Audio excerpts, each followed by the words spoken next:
Greg, do you want me to move the tables back?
Good evening, everybody, and welcome to the work session for July 19th, 2022. It is now 5:30, and I'll call this meeting to order. We have roll call, please. Commissioner Hewitt. Here. Vice Mayor Suey. Here. Commissioner Romanek. Here. Commissioner McQuaid. Here. Mayor Orndorff. Here. Stand for the salute of the flag, please. I pledge allegiance to the flag of the United States of America and to the republic for which it stands, one nation, under God, indivisible, with liberty and justice for all.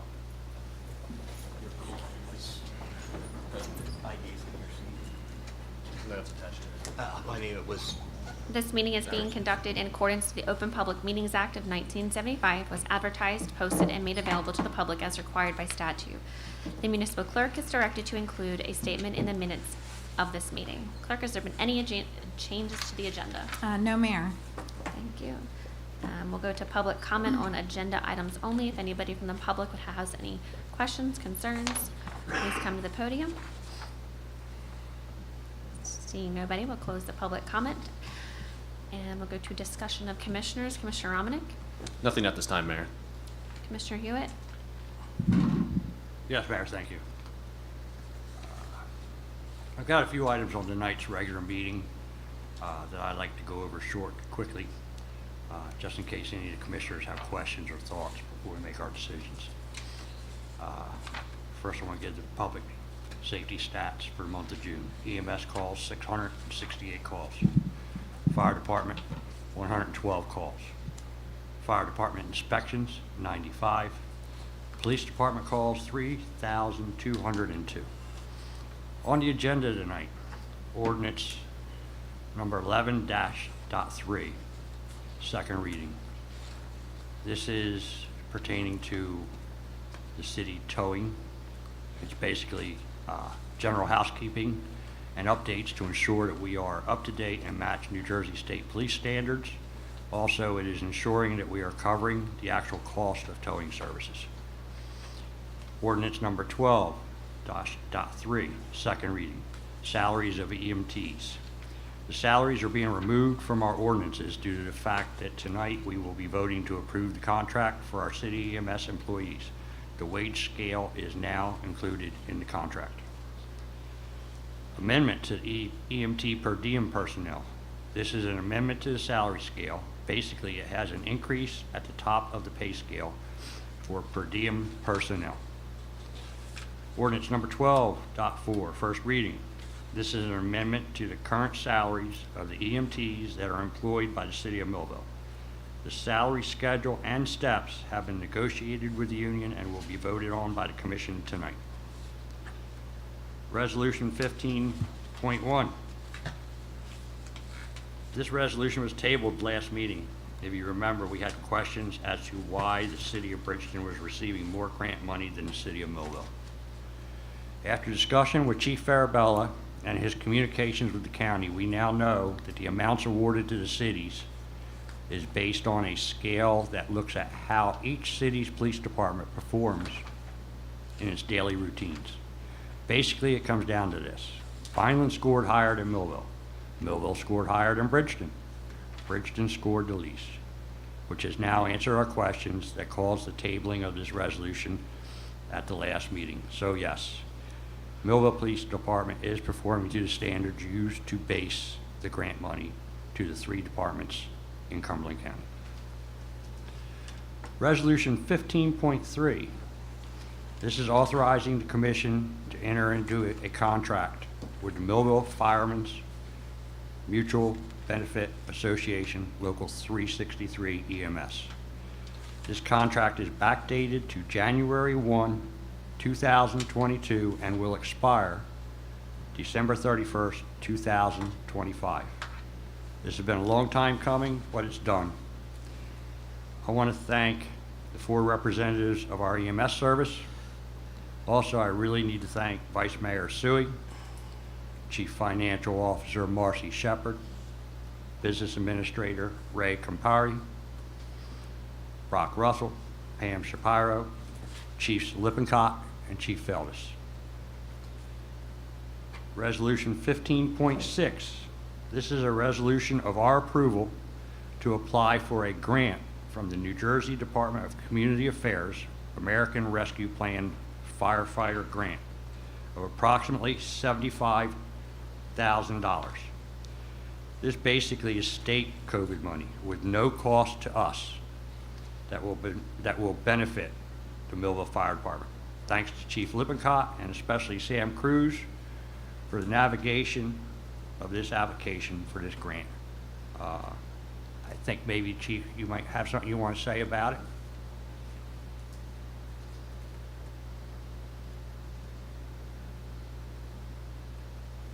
Good evening. Yes, the Commissioner, the grant is through the DCA. It's COVID money, CARES Act money, and the state has set aside, I believe, $10 million for fire and EMS departments. It's a competitive grant. Each department's eligible for up to $75,000. So we just got the package. Sam Cruz is familiar with the DCA grant, so she's going to be assisting me with that. But one of the first requirements is obviously the governing body has to approve that we apply for the grant. But as you said, the most important thing is there's no requirement for any matching funds from the city. So if we are able to get the grant, whatever amount we have to get, we don't have to match it or anything like that. So that, I wanted to make sure everyone was aware of that. And then the other thing why I'm up here, just again, I want to echo what you said about the thanks for the contract with the EMS union. It's been hard to believe, it's almost 3 years ago. The previous commission brought me in and asked me if we could form an EMS division under the fire department, and we went to work on that. And obviously we brought on Chief Feldis to help with that process. And so this past, was it July 13th, Chief? We're 2 years in service, and we're getting their union contract, which is going to make us competitive with other municipalities. It's going to help us with both recruitment and retention. And also the adjustment tonight with the salary ordinance for the per diems, which are basically part-timers that fill in. When the full-timers are off, they're not included in the union, so that's why it had to be done separately. That's going to help us also. So we're, you know, under Chief Feltus's guidance, he's doing a good job with that, and this is going to help us, again, to provide a quality EMS service, because we're going to have a good contract, be competitive. We'll be able to get our per diems in and compete with other squads in the area, because as the Chief will tell you, staffing in EMS can be very tough. You know, so we have to be competitive, and we got there. And again, thanks to everyone. I won't repeat everyone, but all the names you said, it was a collaborative effort. And I know sometimes we thought we weren't going to get there, and the union probably thought it took a long time. But I keep telling them that actually where we were 3 years ago to where we are today, with 2 years in operation and a union contract in place, we've really done a lot in a short period of time. And it's a thanks to a lot of people here. So thank you. Chief Feldis, would you like to say anything?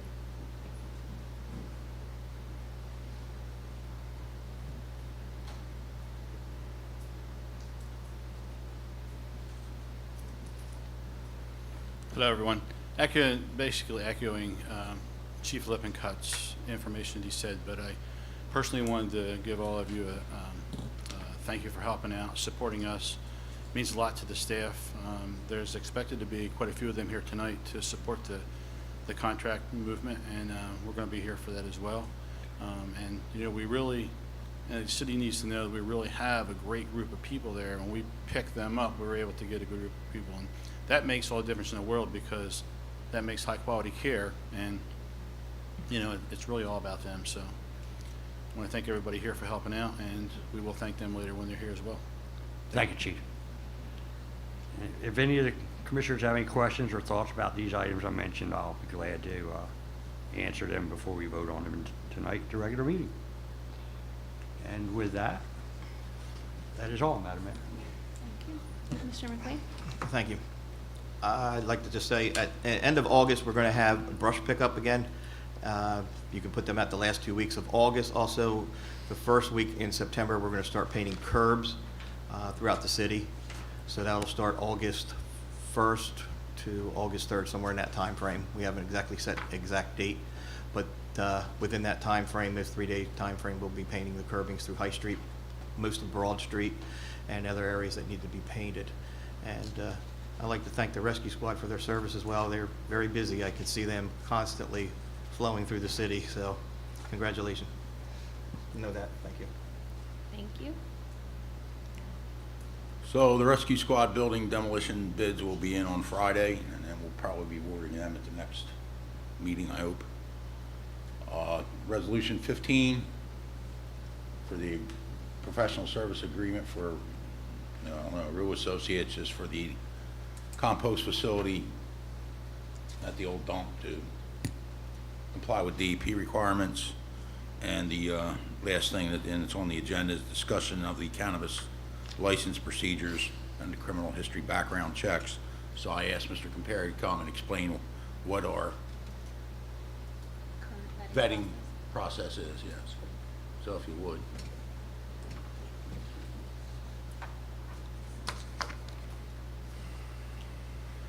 Good evening, everyone. So we've been, the volume of inquiries coming in from cannabis startups actually around the country has been pretty strong. So we quickly implemented a vetting process to make sure we can provide some consistency, gathering information and making our decisions. So just to give you a little bit of background, so when a cannabis company, an aspiring cannabis company approaches us, some of them have already gone through the New Jersey CRC to gain their conditional approval. And some of them, though, however, have not. They're seeking a more standard license. So those that have gone through the CRC, we can get some information about their personal background, their personal history, which includes employment history of the founders and also includes their any kind of criminal background or criminal offenses they have incurred along the way. So those that have gone that path, we can gather that, and many of them have been providing that to us. However, those that have not gone to the CRC and going down what they call the traditional standard license, they have not gone to CRC. That information is not even available to us. So my point there is there's going to be some inconsistencies there. So when you see an application coming to you, sometimes I can provide the personal history, sometimes I can't because it's simply not available. Okay, that's the first thing. The second thing is that companies approaching us, some of them are existing businesses. They have a parent company in Ohio or California or Colorado, and we can do a little more due diligence on that by looking at a website and gathering information about their organization. Others, though, are complete startups. They probably haven't even been assigned an EIN number through the state, have no website, have no background we can look into. So again, there's inconsistency. So those that are in business, I can provide you with a website information. Those that are new in startups simply cannot. It's just simply not available, right? So we've got to recognize there's going to be some inconsistencies in the information that I can gather and provide each of you to give you as much information so you can make an intelligent, informed decision on how we can support those organizations, okay?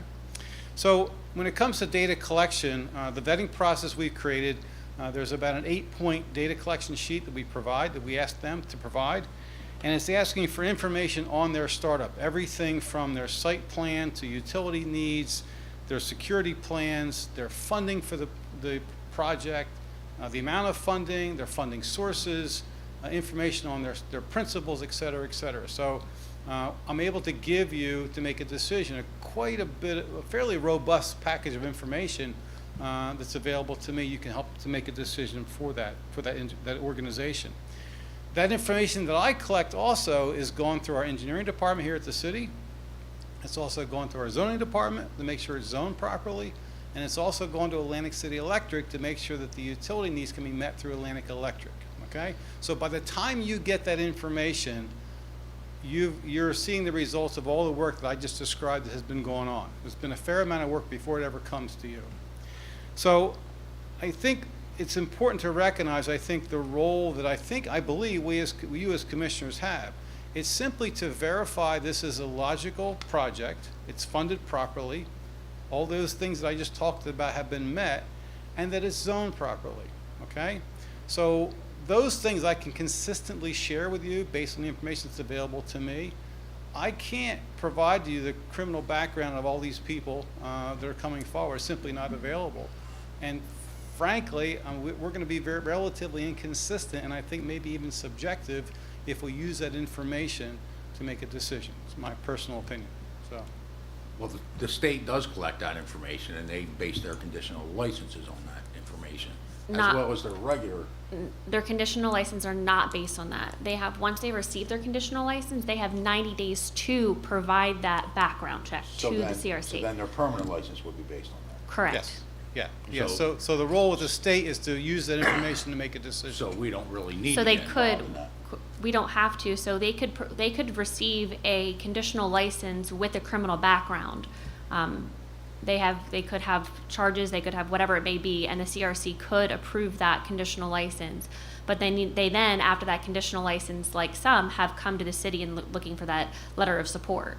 So sometimes they come before the conditional license, sometimes they come after. Depends on, I guess, the due diligence of the company that they're, how their process they feel is the best way to obtain their license. Yeah, and correct, and exactly to your point, I've seen applications come to me that have already been given a conditional license at the state, who the founders of the organization do have charges for drug possession and all kinds of other things. So they've already gone through and got a conditional license, even with that history.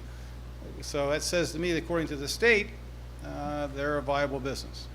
Well, that's part of the purpose of the law, was to rehabilitate drug offenders, right? So that's Diversely kind of- owned business or impact zone businesses, maintaining eligibility, social equality businesses. So yes, part of that is supporting rehabilitated criminal background with marijuana, quote unquote, use. So that's, and the as- CRC has approved those. Right, Yeah. as far as running any other background criminal checks, I don't think we can legally do it anyway, Right. can we? We No. can't have the police department just say, hey, run this guy, they can't do it. Yeah, and the other thing to, again, my opinion, once we're stepping into kind of sticky territory, right? So if we're going to be using criminal backgrounds to make a decision to support a business or not, well, why aren't we looking at the background of a chef, or a background of a manufacturer, or a background of a retail shop? I mean, it steps into sticky territory. We're looking at the criminal background of one industry and not other industries. So from a legal perspective, I think it puts us in a kind of an odd position. So I'm satisfied what we're getting from the CRC. CRC is making the final decision. I think we're satisfying our needs. Is it zoned properly, and is a project a viable entity that we can support through our utility system? That, to me, is our primary criteria, I think. Well, I'm sorry, and of course, there's any special things that pop up, then we can deal with them as they arise, Like we have. like we have, Like we have, yeah. Yep. so. And I I'm think good. that, like we said before, that it's a per case basis. It has to be. Like, the situation is why we're explaining this today is the situation that came above a few weeks ago. And I'll just state it. I was very uncomfortable. And I filed a report. I was nervous, and that's how things came up, and this is why we're having this discussion. So I think that, again, it's per per basis, application. And I mean, for myself, I think too, like as a commissioner, I want to make sure that I'm doing my due diligence. Like that's why I asked you, is there a website? And as you mentioned, that some of these companies are startup businesses, and I totally understand that.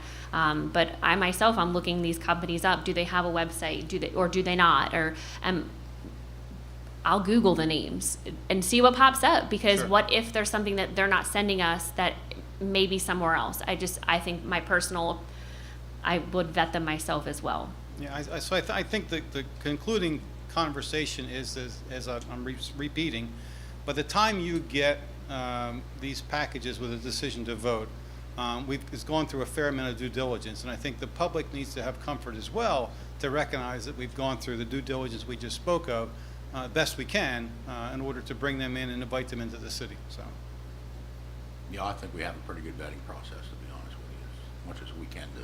We do. I mean, we're learning. It's new, and as we go, things may continue to change. But I think that right now, I think that what you're doing, Ray, is adequate. I mean, you're asking a lot, and I think that's all we can ask. There's not much more. And especially for getting the letter from the CRC that they've already got their conditional license approved. I mean, the state's approved it. correct. Yeah, and I can tell you also that I'm constantly looking at, I'm benchmarking with other cities. I'm looking at how other cities are handling this, how much information they're asking for. Some cities are asking for nothing. In fact, even several months ago or a year ago, we were giving resolutions of support with no information requested at all. So we've really stepped up the level, the hurdle to be a partner in this city.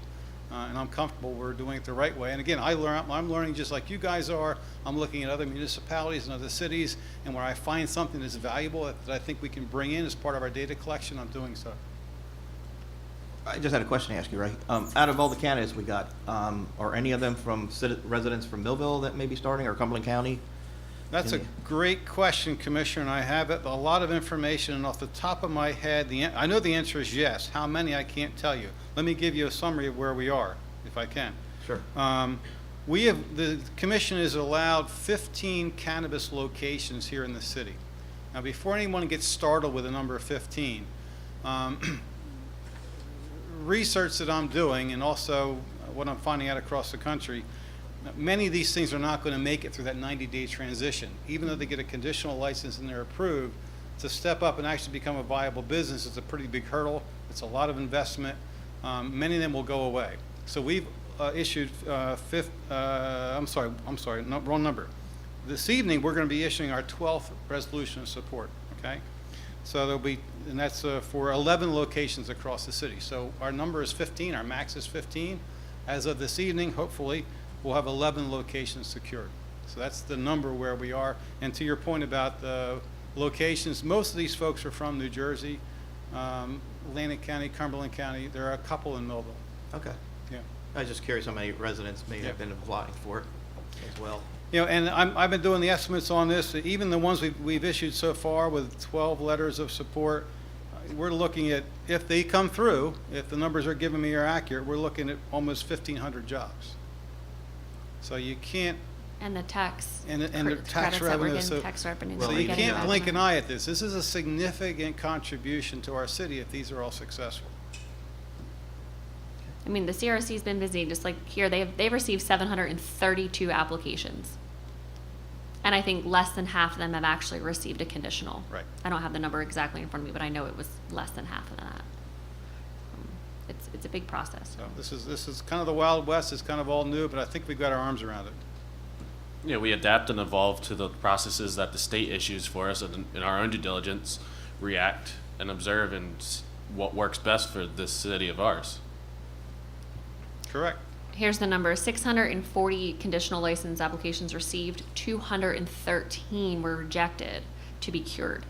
So the list that we have, and I mean, when you send me a list of somebody who's applying for a letter of support, I always go back and I check the resolution, is it 2022-25, to make sure they actually received the approval for their conditional license.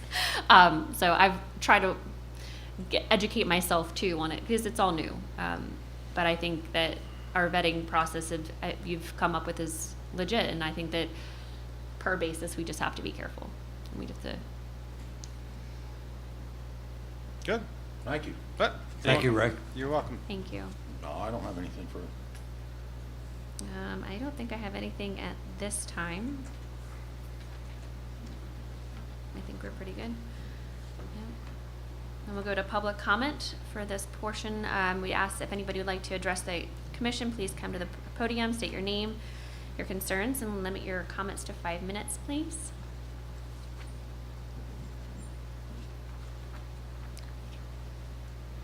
Can I talk about something like, do we need to talk about the one that we discussed, or can I talk about anything that will help to improve the city? You're asking if you can talk about anything at this point, or a specific? Specific for the Help the city that will help. This is a improve public the comment portion, so you can say, ask and say whatever you'd like, sir. Right. Yeah, my name is Rama Bangat, and I work for Zion Investment Group, and my company does the tax lien business for various city within the South Jersey. Millville has a lot of properties where municipal liens are held by the city. And what's happening is when I talk to the other city officials, tax collector, there are a lot of properties that are vacant and city holds the lien.